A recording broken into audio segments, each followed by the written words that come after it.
Hello and welcome to Rajya Sabha TV. I'm Tina Jha with News Tonight. Before we go over to the headlines, Rajya Sabha TV appeals to all its viewers to stay safe from the COVID-19 pandemic. Wear face masks, wash hands and face regularly, and maintain physical distancing while stepping outside. Remember, these simple precautions are all that it takes to defeat the pandemic.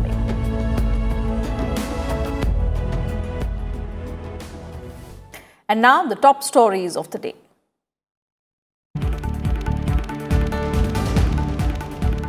Nitish Kumar sworn in as Chief Minister of Bihar for the 7th time.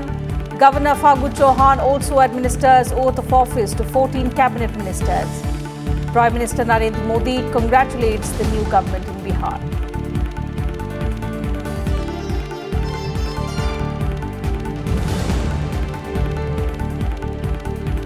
Prime Minister Modi appeals to seers to support the cause of Vocal for Local for a self-reliant India. Unveils statue of peace of Jain Acharya Vijay Vallabh in Pali district of Rajasthan.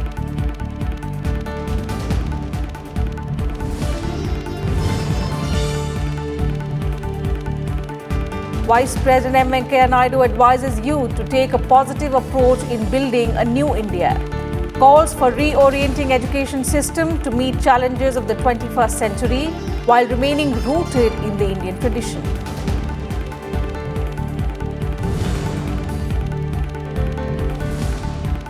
President and Prime Minister praise media's role in spreading awareness about COVID-19. On National Press Day, Vice President underscores need for an independent and fearless media to strengthen democracy.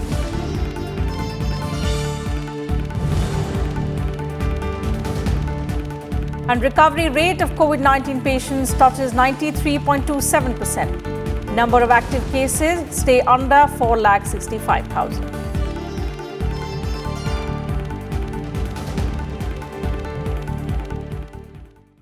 And the top story of the day, Nitish Kumar took oath as the Chief Minister of Bihar for a 4th straight term on Monday. 14 MLAs were also sworn in as ministers, including 2 deputy chief ministers. Home Minister Amit Shah and BJP President JP Nadda were present at the swearing-in ceremony.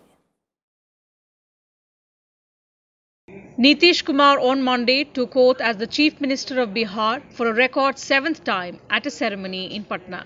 Governor Phagu Chauhan administered the oath of office and secrecy to him at the Raj Bhavan. BJP leaders Tarkishore Prasad and Renu Devi were sworn in as Deputy Chief Ministers. 12 legislators took oath as Cabinet Ministers.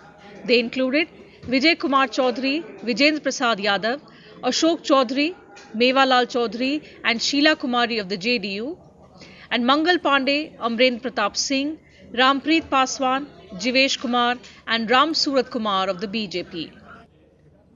Meanwhile, Santosh Kumar Suman, son of Hindustani Awam Morcha Chief Jitan Ram Manjhi and Mukesh Sahni of Vikassheel Insan Party were also sworn in as Bihar Cabinet Ministers.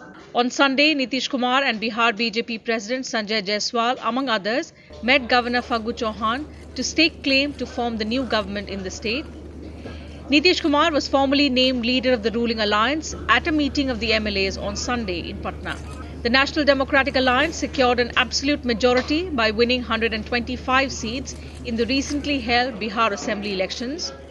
The BJP won 74 seats, while the JDU bagged 43.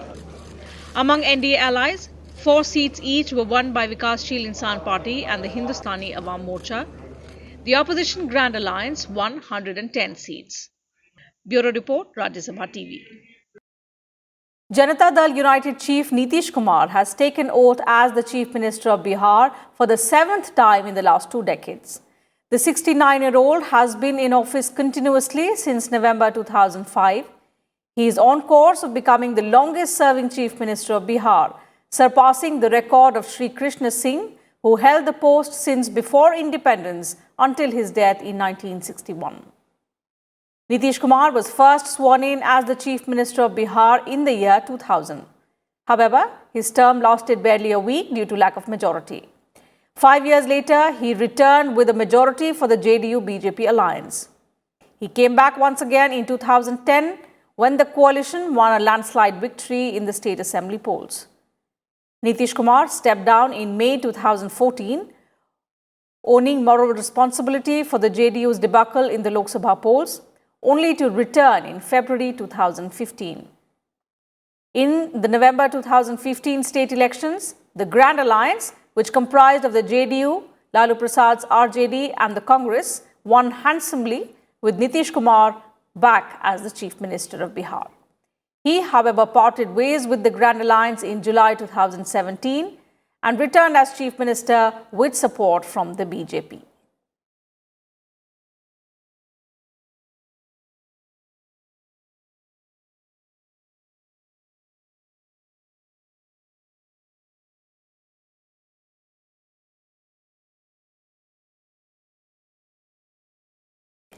Prime Minister Narendra Modi congratulated Nitish Kumar on taking oath as the Chief Minister of Bihar, assuring all help from the centre for the welfare of the state.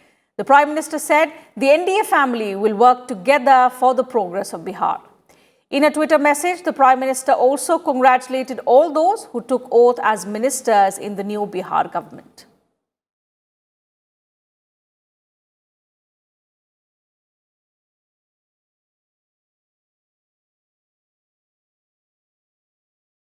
And Prime Minister Narendra Modi also on Monday unveiled the Statue of Peace to mark the 151st birth anniversary of Jain Acharya Shri Vijay Vallabh Sureshwar Ji Maharaj. Addressing the virtual event, the Prime Minister urged seers to help spread the message of vocal for local, an initiative to promote local products. Prime Minister Narendra Modi unveiled the Statue of Peace in Pali, Rajasthan, to mark the 151st Jayanti celebrations of Jain Acharya Shri Vijay Vallabh Sureshwar Ji Maharaj. The 151-inch tall statue has been made from Ashtadhatu or 8 metals, with copper being the major constituent. The statue is installed at Vijay Vallabh Sadhana Kendra, Jetpura in Pali, Rajasthan.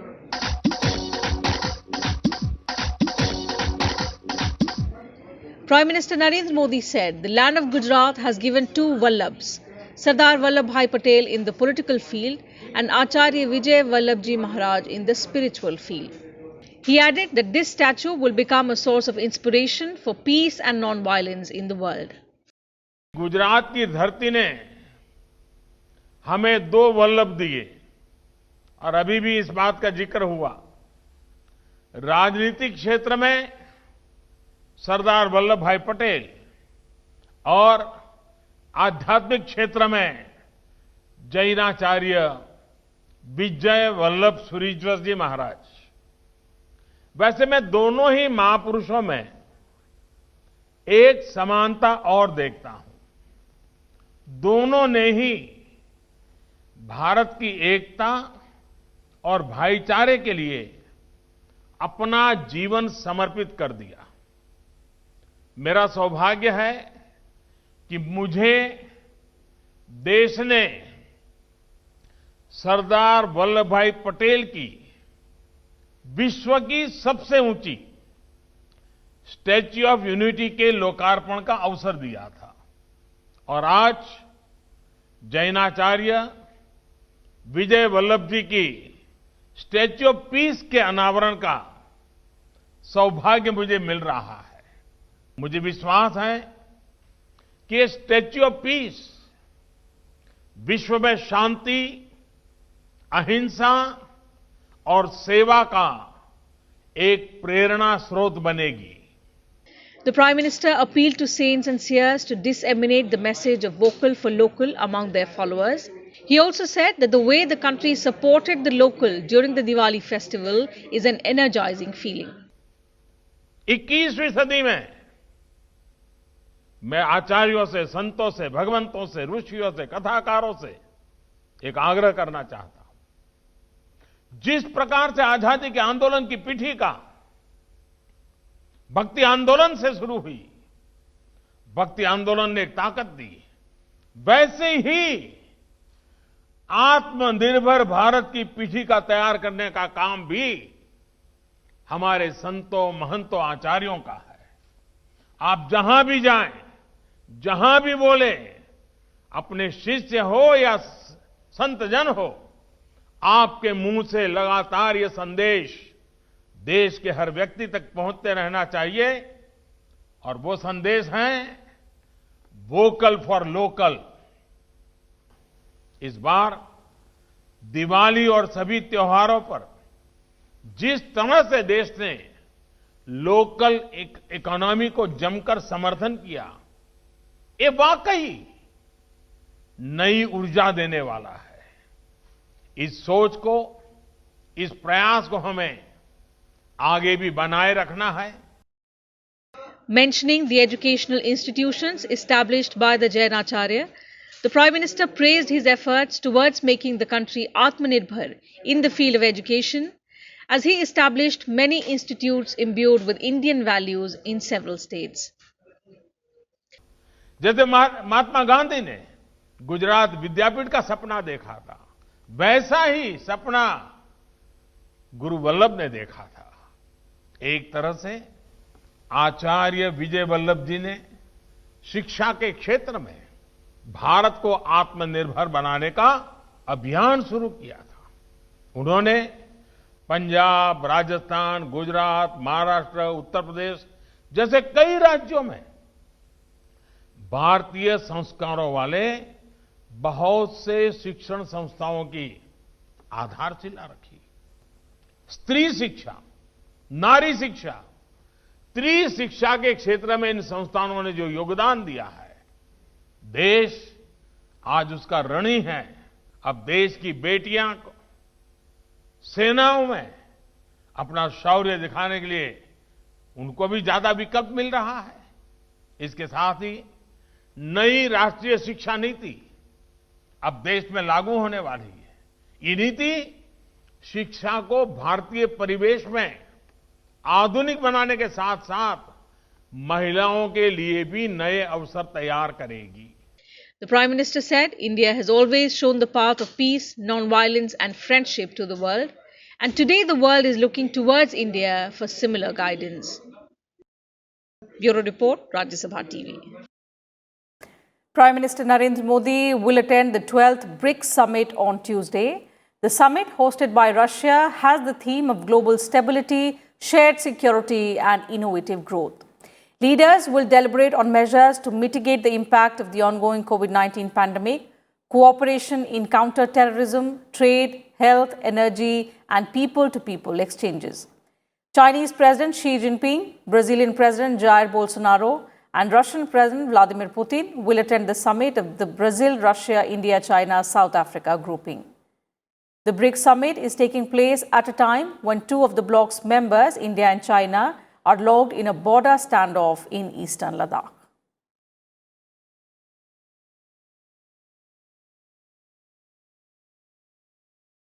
The chairman and members of the 15th Finance Commission on Monday presented a copy of the Commission's report to Prime Minister Narendra Modi for the period 2021-22 to 2025-26. The Commission had submitted its report to President Ramnath Kovind on the 4th of November. Chairman N.K. Singh, along with other members of the Commission, including Secretary to the Commission Arvind Mehta, were present at the presentation. The Commission will present its report to the Union Finance Minister Nirmala Sitharaman on Tuesday.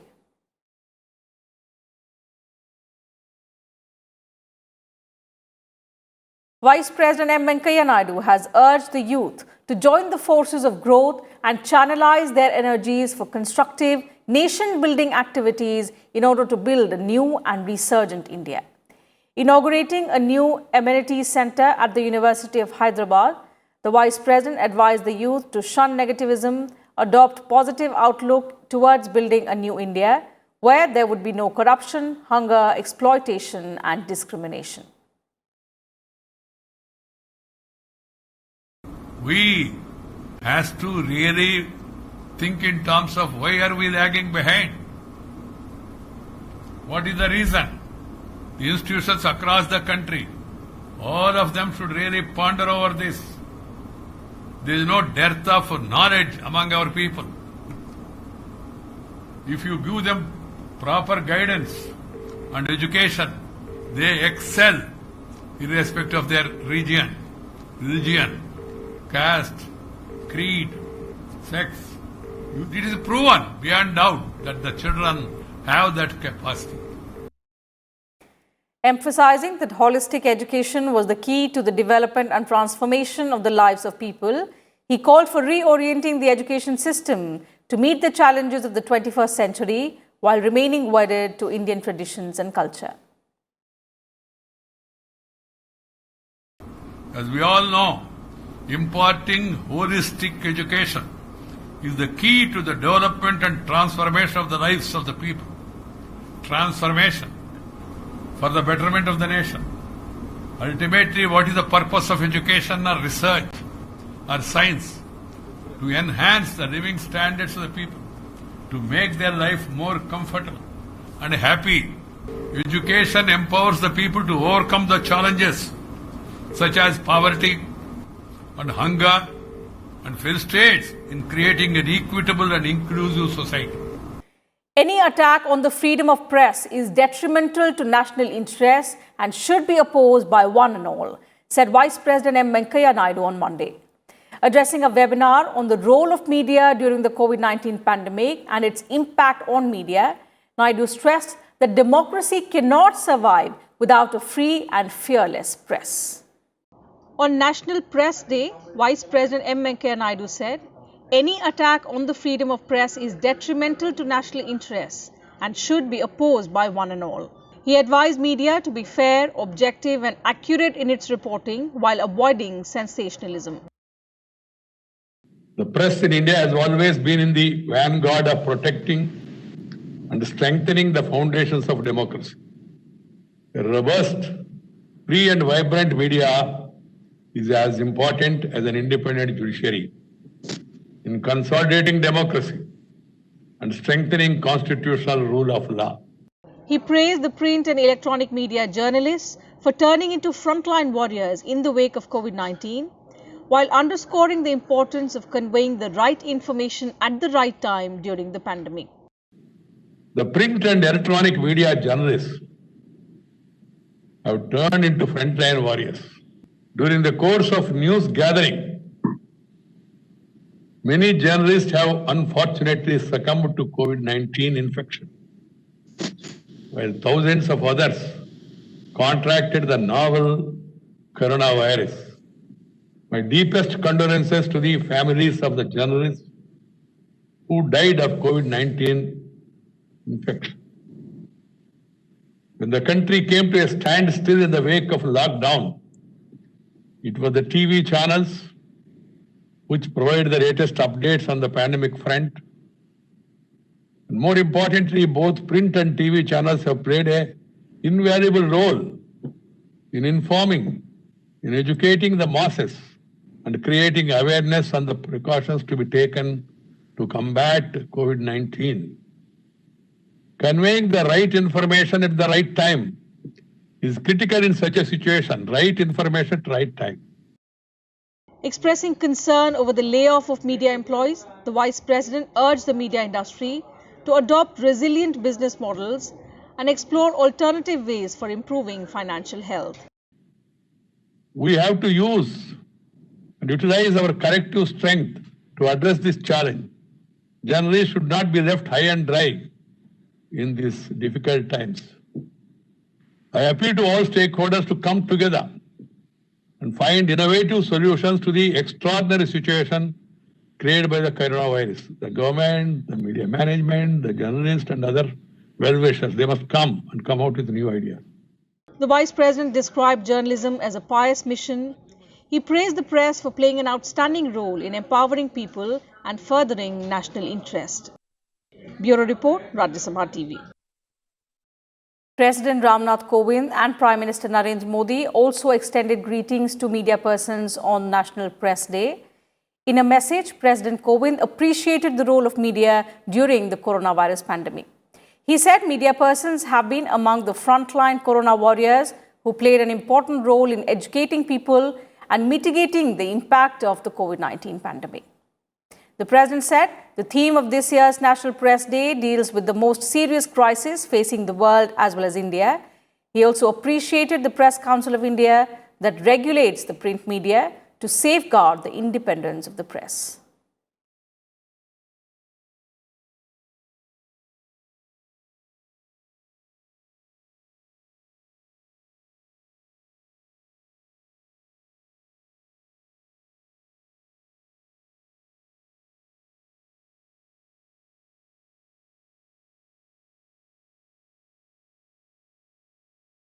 Prime Minister Narendra Modi also appreciated the media's exceptional service in spreading awareness against COVID-19.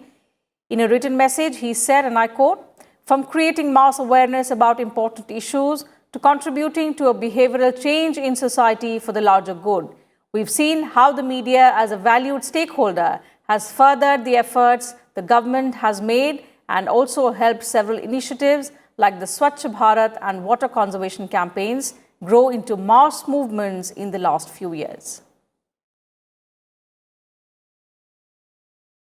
In a video message, Union Minister of Information and Broadcasting Prakash Javadekar called free press the cornerstone of democracy. Listen in. मेरा मानना है press के लोग ही स्वयं इसमें अगुवाई करके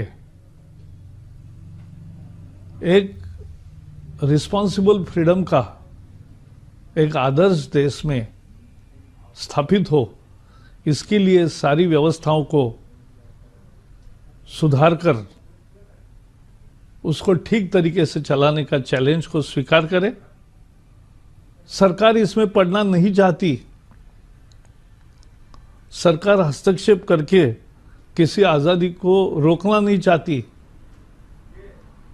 लेकिन यह आपकी जिम्मेवारी है कि जब सरकार आप पर विश्वास रख रही है तो आप भी एक रिस्पॉन्सिबल जर्नलिज्म का, एक रिस्पॉन्सिबल फ्रीडम का उदाहरण पेश करें। External Affairs Minister S. Jaishankar has said that India will make all possible efforts to get the United Nations to pass a comprehensive agreement on international terrorism. Addressing the Deccan Dialogue seminar on Monday, the minister emphasized that India attaches utmost significance to the fight against terrorism. Calling Pakistan an example of state and cross-border terrorism, S. Jaishankar said the world has begun to understand how the country is facilitating an international network of terrorists. Jaishankar said it was only due to the relentless efforts of India that the world could understand the menace of terror finance, radicalization and cyber recruitment of terrorists.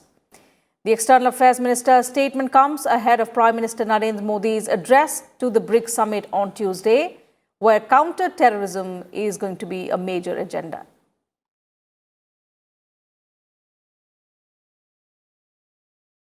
The world is gradually becoming aware of the global nature of international terrorism. Our relentless efforts have kept it in the spotlight, bringing out related aspects like terror finance, radicalization, and cyber recruitment. The goal remains to reach a comprehensive convention on this subject, and we will not rest till that happens. Time now to take a look at the COVID-19 situation in the country. India had 30,548 new cases of coronavirus in the last 24 hours, in fact till 9 a.m. on Monday. This was the lowest single-day increase in the number of cases since the 14th of July. Here's a report on the latest state-wise figures. India registered the lowest number of daily COVID-19 cases in the last 4 months. 30,548 fresh infections were recorded in the last 24 hours. For the 44th day, India reported more daily recoveries than daily new cases. 43,851 COVID-19 patients recovered in the last 24 hours, taking the recovery rate to 93.27%. Total recoveries have now crossed 82,49,000. Active cases now stand at 4,65,000, comprising only 5.26% of the total positive cases. With 435 new deaths, the death toll has crossed 1,30,070. Total infections stand at 88,45,000. With over 4,500 new cases, Kerala reported the highest increase in cases in the last 24 hours, followed by Delhi that reported 3,235 new cases. West Bengal reported over 3,000 new cases. Maharashtra, the worst hit in terms of absolute numbers, reported more than 2,500 cases. Rajasthan recorded the fifth highest cases at 2,184. Together, these states accounted for 51% of the new cases in the country. About 64% deaths were reported from Delhi, that had 95 deaths. Maharashtra reported 60 deaths in the last 24 hours, followed by West Bengal. Punjab reported 30 deaths. Kerala and Karnataka each reported 21 COVID-related fatalities in the last 24 hours. With Delhi reeling from a fresh spike in COVID-19 cases, the centre on Sunday announced several steps to tackle the situation, including making available 300 more ICU beds, doubling the number of daily RT-PCR tests, and house-to-house survey in the entire national capital. Union Home Minister Amit Shah, who chaired the review meeting, said some hospitals under the municipal corporations of Delhi will be converted into dedicated COVID hospitals. According to the Indian Council of Medical Research, over 8,61,000 tests were conducted in the last 24 hours. The number of samples tested so far has gone up to 12 crore 56 lakh. Bureau Report, Rajya Sabha TV. Places of worship in Maharashtra that were shut since March reopened on Monday with appropriate measures to minimize the risk of COVID-19 infection. Only shrines located outside containment zones were allowed to open, that too with strict social distancing protocol. No physical offerings are allowed inside the religious places. People above 65 years of age, pregnant women, and children below 10 years of age are not allowed inside temples. The Jharkhand government has also issued a notification prohibiting congregation and religious ceremonies on the banks of rivers, ponds, and other public water bodies for Chhath Puja in view of the COVID-19 pandemic. The hill shrine of Lord Ayyappa in Sabarimala also opened on Monday for the annual 2-month-long pilgrimage season, adhering to strict COVID-19 protocol. Only 1,000 devotees will be allowed to offer prayers each day.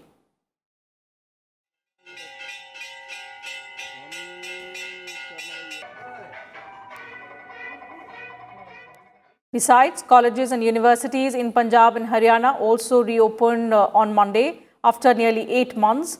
Wearing of masks is mandatory and institutions will have to follow COVID-19 guidelines strictly.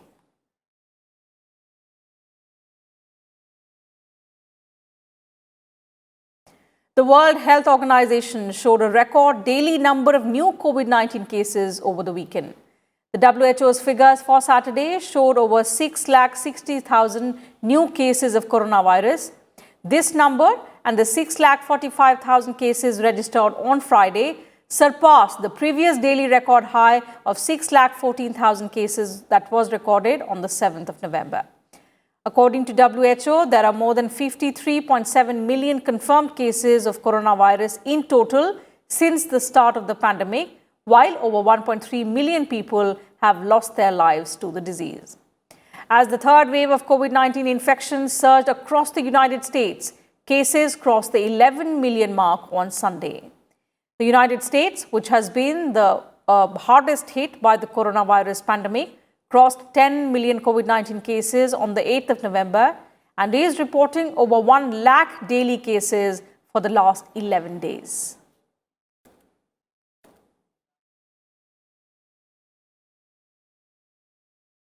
The portals of Kedarnath were closed for winters on Monday amid heavy snowfall.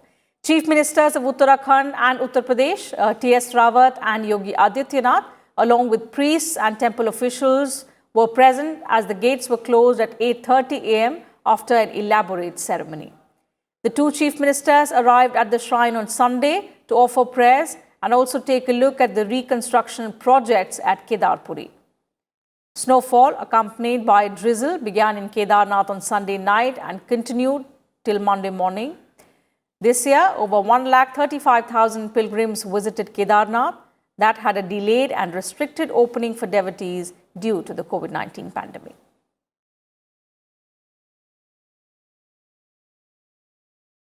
And that's it from us in this bulletin. But before we leave, we once again appeal to all our viewers to stay safe from the COVID-19 pandemic. Always wear face masks, wash hands and face regularly, and maintain physical distancing while stepping outside. Remember, these simple precautions are all that it takes to defeat the pandemic. Good night and thanks very much for your time.